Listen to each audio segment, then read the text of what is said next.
जळगाव शहरातील रामानंदन पोलीस स्टेशनच्या नव्या इमारतीचे लोकार्पण आज पालकमंत्री गुलाबराव पाटील यांच्या हस्ते पार पडले।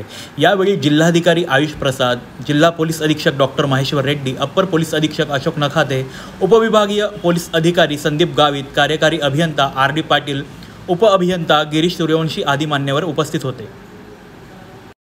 हे बघा, रामानंद पोलीस स्टेशन हे पूर्वी भाड्याच्या घरात राहत होतं। त्याच्या ठिकाणी जवळपास 15-20-25 वर्षापासून बिल्डिंग सुद्धा जीर्ण झाली होती आणि या ठिकाणी जिल्हा नियोजन समिती DPTC मधून या ठिकाणी SP रेड्डी साहेबांनी सुचवल्याप्रमाणे कलेक्टर आणि आम्ही सगळ्या आमदार मोदांनी या बिल्डिंगच्या मंजुरी दिली आणि 15 महिन्यामध्ये आज ही जी वास्तू उभी राहिली आहे ही जवळपास 4.5 कोटी रुपयाची वास्तू या ठिकाणी उभी राहिली आहे। त्याचबरोबर SDPO असतील, SP असतील किंवा अधिकारी तत्सम अधिकारी असतील यांना वाहनांचीही सोय नव्हती। अशा यांच्याकरता सुद्धा वाहनांची आपण या ठिकाणी सोय केली आहे।